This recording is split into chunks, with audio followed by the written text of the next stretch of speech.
मैं इस महान सदन के सामने एक महत्वपूर्ण बिल लेकर आया हूं, जो न केवल बहुराज्यीय सहकारी समितियां, परंतु इसको एज अ कंसेप्ट स्वीकार करते हुए प्राथमिक सहकारी समितियां और राज्य की सहकारी समितियों में भी एक प्रकार के संस्कार और कार्य संस्कृति का निर्मित करेंगे।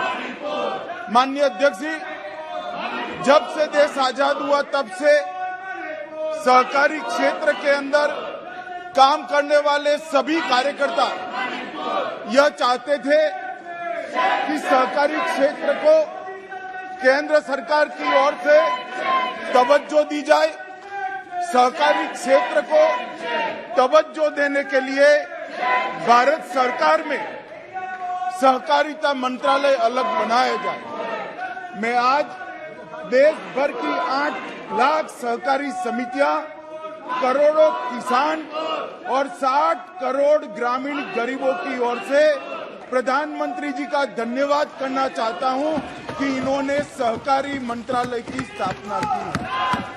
माननीय अध्यक्ष जी, सहकारिता क्षेत्र हमारे देश में लगभग 115 साल पुराना है और सहकारिता क्षेत्र ने कई ऐसे महत्वपूर्ण उपक्रम देश को नजीर किए हैं जो आज लाखों लोगों को रोजगारी दे रहे हैं। मैं कुछ उदाहरण जरूर देना चाहूंगा।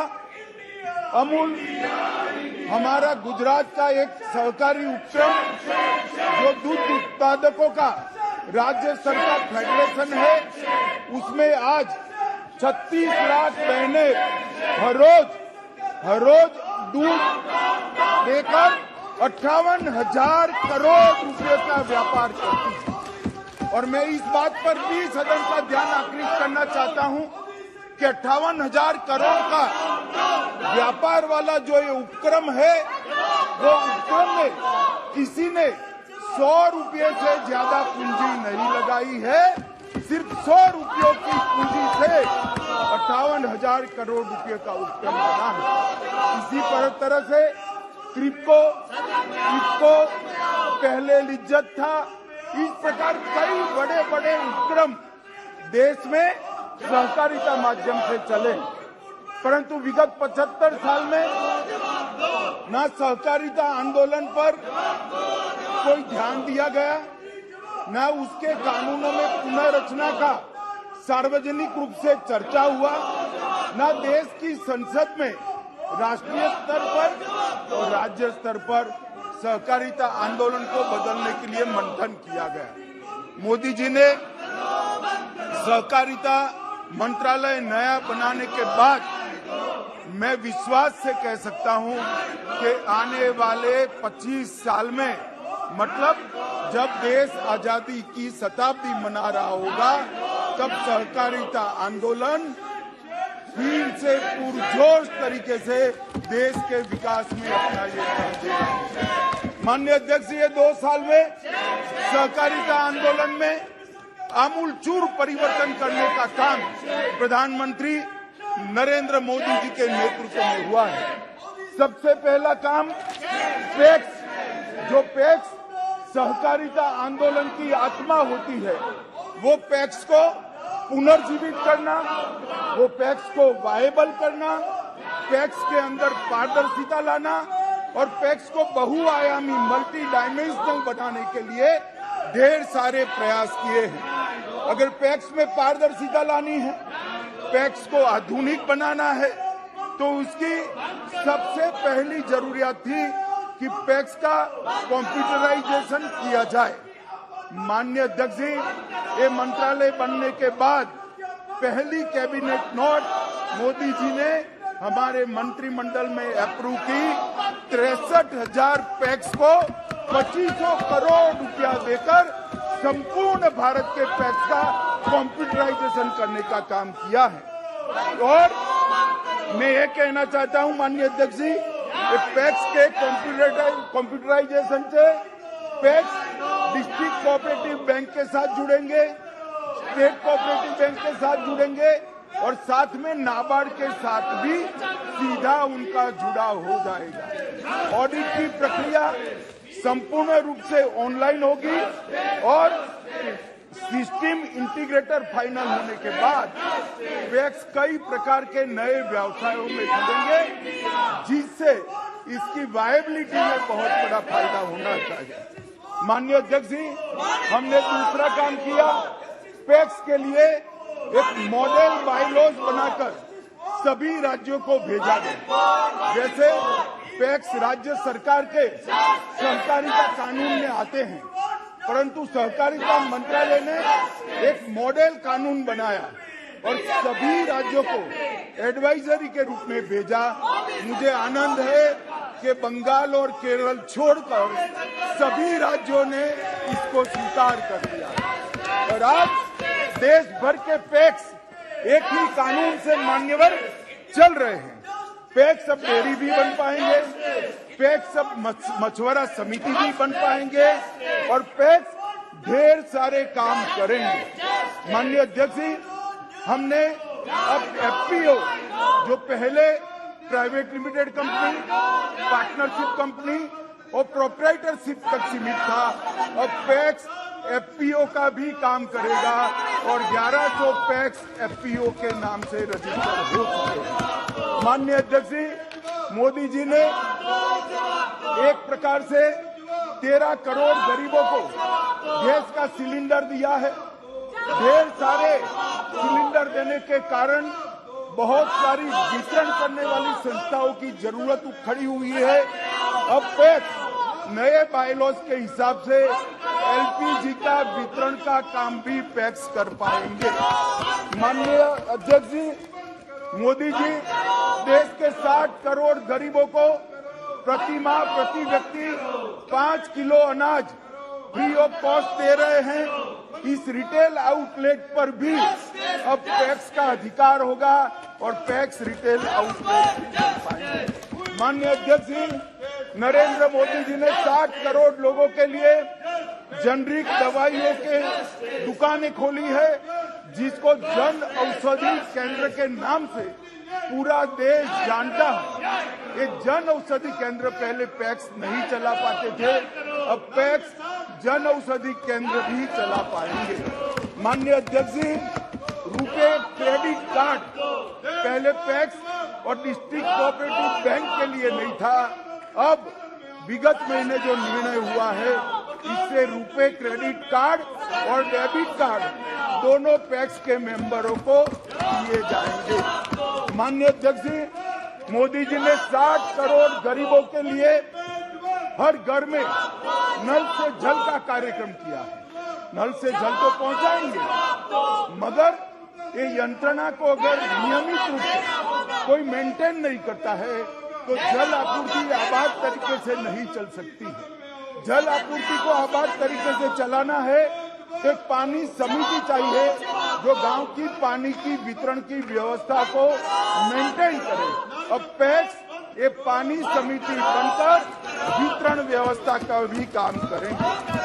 माननीय अध्यक्ष जी, इसके साथ साथ पैक्स को हमने एक भंडारण क्षमता के साथ जोड़ने का भी काम किया है और पैक्स अब भंडारण का भी काम करेंगे।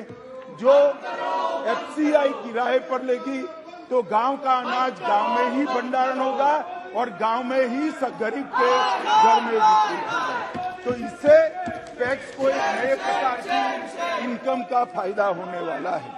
माननीय अध्यक्ष जी, गत बजट में मैं मोदी जी का बहुत बहुत धन्यवाद करना चाहता हूं कि मोदी जी ने सालों से सहकारिता के साथ अन्याय होता था, कोऑपरेटिव और कॉर्पोरेट दो टैक्स अलग थे।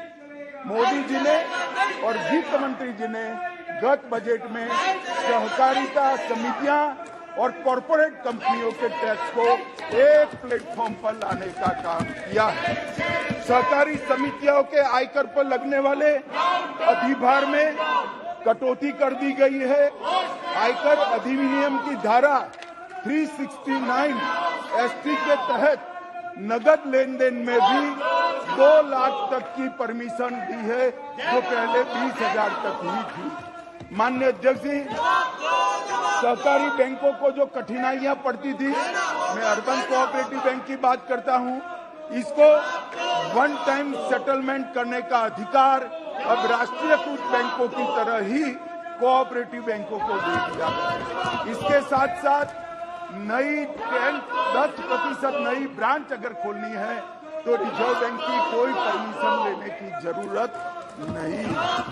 माननीय अध्यक्ष जी, पीएसएल लक्ष्यांकों के प्रति भी समय सीमा 3 साल तक बढ़ाने का काम किया है, जिससे अर्बन कोऑपरेटिव बैंकों को बहुत बड़ा फायदा होगा। आरबीआई में अर्बन कोऑपरेटिव बैंकों के समस्याओं के लिए एक नोडल अधिकारी को भी नामित किया गया है। आरबीआई ने डोर स्टेप बैंकिंग के लिए अब नेशनलाइज और प्राइवेट बैंकों के साथ साथ कोऑपरेटिव बैंकों को भी परमिशन दे दिया है, तो वो डोर स्टेप सेवाएं भी दे पाएंगे। माननीय अध्यक्ष जी, महाराष्ट्र, गुजरात, कर्नाटक, उत्तर प्रदेश के किसान अपने गन्ने को कोऑपरेटिव मिलों में बेचते हैं, मगर जब गन्ने मिल की नफा किसान के पास जाता था तब 30% इनकम टैक्स काटा जाता था और किसान के गाढ़े पसीने की कमाई इनकम टैक्स में चली जाती थी। मैं मोदी जी का धन्यवाद करना चाहूंगा कि उन्होंने किसान को देने वाले मुनाफे पर से टैक्स को पूर्णतया सिर्फ हटा दिया है। इतना नहीं, पास्ट में जो टैक्स लिया था वो 10,000 करोड़ से 15,000 करोड़ रुपया वापिस देने का काम भी ये भारतीय जनता पार्टी की सरकार ने किया। माननीय अध्यक्ष जी, 3 नई बहुराज्यीय कोऑपरेटिव सोसाइटीज बनाई है। पहली बहुराज्यीय कोऑपरेटिव सोसाइटी किसान की उपज को निर्यात करने के लिए प्लेटफॉर्म के नाते काम में आएगी। किसान में अगर वो उपज, उसकी प्रोडक्ट को, उसके क्रॉप को डाइवर्सिफाई करना है तो अंतर्राष्ट्रीय बाजारों में उसको जाना पड़ेगा, परंतु किसान के पास न इतनी क्षमता थी, न इतना ज्ञान था, न इतनी पूंजी थी। तो किसान अगर सब कुछ पैदा करता है तो वो एक्सपोर्ट नहीं कर सकता। किसान अगर जीरा उत्पादन करता है तो वो एक्सपोर्ट नहीं कर पाता था। अगर वो लौंग उत्पादन करता है तो वो एक्सपोर्ट नहीं कर पाता था।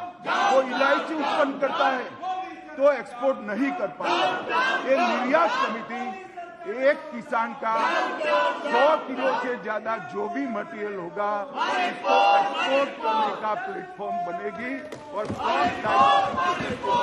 ये बहुत महत्वपूर्ण बनेगी।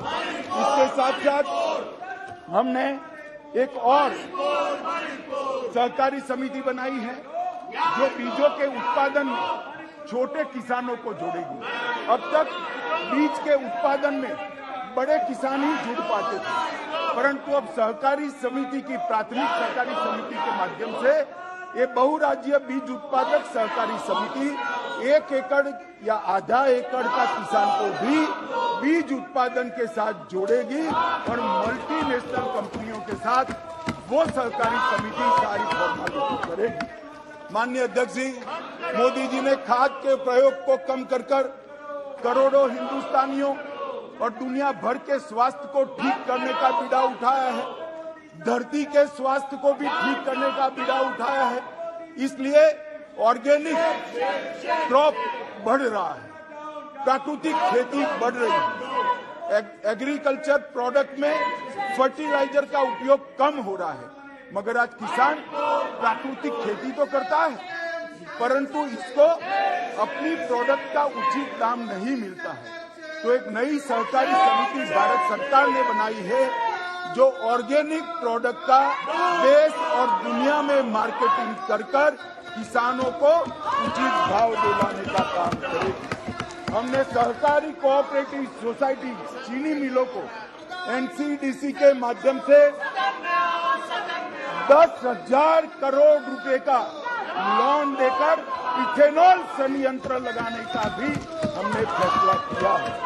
माननीय अध्यक्ष जी, सहकारी शिक्षण के लिए आने वाले दिनों में भारत सरकार एक कोऑपरेटिव यूनिवर्सिटी का बिल लाकर राष्ट्रीय स्तर पर नई सहकारिता प्रशिक्षण का विश्वविद्यालय स्थापित करने जा रही है, जिससे ये सारी गतिविधियों में आगे बढ़ेगा। माननीय अध्यक्ष जी, हमारे देश में सहकारिता का कोई डेटाबेस नहीं था। हमने तय किया कि 8 लाख समितियां और इसके साथ साथ ड्राई एरिया को आइडेंटिफाई करने के लिए कहां पर सहकारी समिति नहीं है, इसको इंगित करने के लिए हम राष्ट्रीय स्तर पर सहकारी डेटाबेस बनाएंगे। ये राष्ट्रीय सहकारी डेटाबेस बनाने का काम शुरू हो गया है। मुझे सदन को बताते हुए आनंद होता है कि 95% काम समाप्त हो गया है। इस विजयादशमी के पहले हम राष्ट्रीय सहकारी डेटाबेस को प्रधानमंत्री जी के हाथ से ऑनलाइन करने का काम करने वाले हैं। माननीय अध्यक्ष जी, 2003 के बाद कभी सहकारी नीति नहीं आई। जब अटल जी की सरकार थी, भाजपा की सरकार थी, तब सहकारी नीति आई थी। 2003 से 2020 में कभी सहकारी नीति नहीं आई। हम विजयादशमी के पहले ज्यादा से ज्यादा दीपावली के पहले नई राष्ट्रीय सहकारी नीति भी लेकर आएंगे, जो आने वाले 25 साल का सहकारिता का मानचित्र समग्र देश और दुनिया के सामने रखेगा। माननीय अध्यक्ष जी, हमने केंद्रीय पंजीयन कार्यालय को कंप्यूटराइज करने का काम किया है और आज इस सबकी आगे की कड़ी में मैं आज का एक विधेयक लेकर आया हूं। वो विधेयक पर मैं आप बात करूंगा। माननीय अध्यक्ष जी,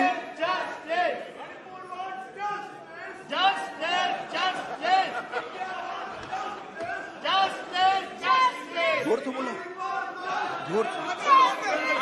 माननीय अध्यक्ष जी, मैं आपके माध्यम से समग्र देश को कहना चाहता हूं कि मोदी जी ने इस देश के 60 करोड़ गरीबों को इस 9 साल में गरीबी से मुक्त करने का बहुत बड़ा यज्ञ शुरू किया है।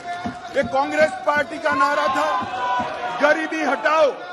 उन्होंने गरीबी नहीं हटाई, गरीब को हटाने का काम, गरीबी हटाने का काम इस देश के प्रधानमंत्री नरेंद्र मोदी जी। नरेंद्र मोदी जी ने इस देश के गरीब को बैंक अकाउंट देकर अर्थतंत्र के साथ जोड़ा। नरेंद्र मोदी जी ने हर गरीब को गैस देकर महिलाओं को धुएं से बचाया। मोदी जी ने हर गरीब को शौचालय देकर महिलाओं का सम्मान किया। मोदी जी ने हर गरीब के घर में बिजली पहुंचाकर उसको उजाला देने का काम किया। मोदी जी ने हर गरीब को 5 लाख तक की स्वास्थ्य की सुविधाएं फ्री ऑफ कॉस्ट कर दी। मोदी जी ने हर गरीब को प्रति माह 5 किलो प्रति व्यक्ति अनाज फ्री ऑफ कॉस्ट देकर उसको कल क्या खाना है इसकी चिंता से मुक्त कर दिया। मोदी जी ने वजीफा बढ़ाकर बच्चों को शिक्षा की व्यवस्था की और गांव के अंदर सारी सुविधाएं करी। अब जरूरत है उसको रोजगारी देने। माननीय अध्यक्ष जी, जिसके पास पूंजी नहीं है उसको रोजगारी कैसे मिलेगी? उसको रोजगारी मिलने का एकमात्र जरिया है किसानी और कोऑपरेटिव मूवमेंट। और किसानी और कोऑपरेटिव मूवमेंट को ज्यादा स्ट्रेंथी करने के लिए नरेंद्र मोदी जी ने ये सहकारिता आंदोलन की मजबूती के लिए सहकारिता मंत्रालय बना है। माननीय अध्यक्ष जी, आज मैं जो बिल लेकर इस सदन के सामने उपस्थित हुआ हूं, इस बिल के बारे में अब मैं बात करना शुरू करूंगा। माननीय अध्यक्ष जी, हमारे राज्य में, देश में एक बहुराज्यीय सहकारी कोऑपरेटिव सोसाइटी एक केंद्र का विषय है।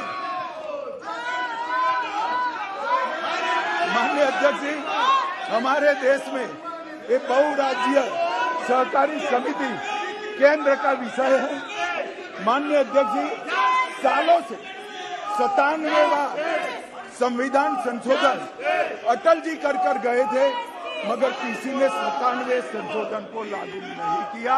नरेंद्र मोदी जी ये मल्टी स्टेट कोऑपरेटिव सोसाइटी में पारदर्शिता, जवाबदेही और उसका मुनाफा बढ़े, इसलिए ये बिल को पारित किया है कैबिनेट में, जो आज मैं इस सदन के सामने लेकर आया। माननीय अध्यक्ष जी, जो सहकारी मल्टी स्टेट कोऑपरेटिव सोसाइटी विधेयक लेकर मैं आया हूं, इसकी धारा 45A से L वो निर्वाचन सुधारों के लिए। माननीय अध्यक्ष जी, हमारे यहाँ अक्सर फरियादें होती थी कि सहकारिता में राजनीतिक हस्तक्षेप होता, सरकार किसी भी दल की हो, मगर राजनीतिक हस्तक्षेप की फरियादें होती थी। अब हम एक 45 और 45A से L तक में एक प्रोविजन लेकर आए हैं, जो चुनाव आयोग बनाने का प्रोविजन है। निर्वाचन प्राधिकरण बनाएगा, वो स्वतंत्र रूप से चुनाव करेगा, तो इससे सरकारी दखल कम हो जाएगी। निर्वाचन प्राधिकरण के सभापति की जो शक्तियां हैं, वो लगभग चुनाव आयुक्त के समकक्ष कर दी गई है, इससे सरकार का दखल नहीं रहेगा। माननीय अध्यक्ष जी, हमने इसके साथ साथ तय किया है कि बोर्ड की 1/3 संख्या अगर खाली हो जाती है तो फिर से चुनाव करना पड़ेगा। माननीय अध्यक्ष जी, हमने इसके साथ साथ एक सुधार लेकर आए हैं कि बोर्ड की बैठकों में अनुशासन, सहकारी समितियों के कार्यलाभ और धारा 50 अध्यक्ष, उपाध्यक्ष और बोर्ड के सदस्यों को 3 माह के अंदर एक बोर्ड मीटिंग बुलाने के लिए कंपल्सन करेगा। माननीय अध्यक्ष जी, उपसभापति या सभापति ये बोर्ड नहीं बुलाते हैं, तो हमने तय किया है कि सीईओ की जिम्मेदारी होगी कि बोर्ड बुला ले और मीटिंगें नियमित हो जाए। कई बार बहुमत खो देने की स्थिति में कई बार मीटिंग ही नहीं बुलाई जाती। अब ऐसा नहीं कर पाएंगे और सीईओ द्वारा मीटिंग बुलाने के लिए अगर 3 मास में मीटिंग बुलाई है, फिर भी 50% सदस्य लीक कर देंगे तो कंपलसरी मीटिंग बुलानी पड़ेगी। माननीय अध्यक्ष जी, सहकारी सोसाइटी के शासन में पारदर्शिता लाने के लिए इक्विटी शेयर धारक को बहुमत का प्रावधान भी हमने सुधारा है। सदस्यों में अनुशासन धारा 30 के द्वारा कोई भी सदस्य अगर गैररीति के कारण निष्कासित हुआ है तो पहले वो फिर से चुनाव लड़ सकता था। अब 3 साल तक वो चुनाव नहीं लड़ पाए। माननीय अध्यक्ष जी, हमने इस सहकारी समितियों में एक एससी या एक एसटी और एक महिला, इसको रिजर्वेशन देने का काम किया है, जिससे एसटी और महिलाओं का प्रतिनिधित्व इसके अंदर बढ़ेगा। माननीय अध्यक्ष जी, निर्देशक बोर्ड में पारदर्शिता लाने के लिए कंकरेंट ऑडिट की हमने व्यवस्था की है।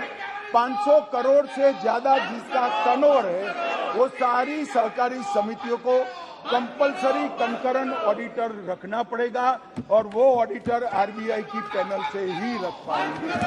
माननीय अध्यक्ष जी, विभिन्न संवैधानिक अपेक्षाओं का अनुपालन न करने के लिए अगर बोर्ड के मेंबर नहीं करते हैं तो धारा 43 से उसको बोर्ड के मेंबर रहने के लिए अयोग्य घोषित करना है। माननीय अध्यक्ष जी, मैं भी सहकारिता आंदोलन से जुड़ा हुआ हूं। सहकारिता आंदोलन में बहुत सारा आरोप लगता था कि जो लोग सहकारिता समिति चला रहे हैं वही लोग अपने चाचा, मामा, चाचा का बेटा, भाई, साला, साली उसको नौकरी देते थे। अब हमने तय किया है कि कर्मचारियों की भर्ती की प्रक्रिया में किसी भी ब्लड रिलेशन नहीं, डिस्टेंस रिलेटिव को नौकरी नहीं दी जा पाएगी। माननीय अध्यक्ष जी, हमने संपरीक्षण और सदाचार और यौन उत्पीड़न के लिए एक कमेटी बनाने का भी प्रावधान किया है। हमने सूचना के अधिकार को भी इसके अंदर शामिल किया है, जिससे सूचना अधिकारी की अपनी। माननीय अध्यक्ष जी, धारा 72(3)A में हमने रिजर्व बैंक के रेगुलर पैनल से ही सादा ऑडिटर और कंकरेंट ऑडिटर को रखने का प्रावधान किया है। माननीय अध्यक्ष जी, हमने पूंजी बढ़ाने के लिए भी कई सारे उपाय किए हैं। माननीय अध्यक्ष जी, मुझे पूरा भरोसा है कि बिल ये सदन के पारित करने के साथ ही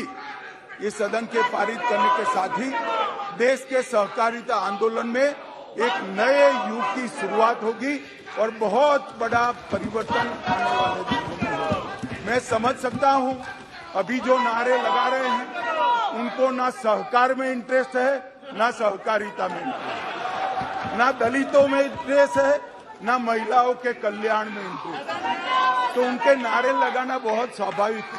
मगर मैं फिर से कहना चाहता हूं, मैंने आज दोनों सदन के विपक्ष के नेता को पत्र लिखा है कि कितनी भी लंबी चर्चा के लिए मैं तैयार हूं। सरकार को कोई डर नहीं है। चर्चा जिसको करनी है मणिपुर पर, वो चर्चा करने हमें कुछ छुपाना नहीं है। हमने दोनों विपक्ष के नेताओं को मैंने आज पत्र लिखा है। मैं कहता हूं कि जनता आपको देख रही है, चुनाव में जाना है, जनता के खौफ को ध्यान में रखे और मणिपुर जैसे संवेदनशील इश्यू पर चर्चा के लिए उचित माहौल सदन में बनाइए, ऐसी मेरी विनंती है। आपका धन्यवाद। प्रश्न ये है कि विधेयक पर विचार किया जाए। जो सदस्य इसके पक्ष में हाँ गए हैं, जो सदस्य विरोध में ना गए हैं, मेरे विचार में निर्णय हाँ वालों के पक्ष में हुआ। विधेयक पर विचार करने हेतु प्रस्ताव को स्वीकृत किया गया। अब सभा विधेयक पर खंडवार विचार करेगी। सौगत राय जी संशोधन के आह्वान। सौगत राय जी, एन के प्रेमचंद्रन जी, मान्य सदस्यों।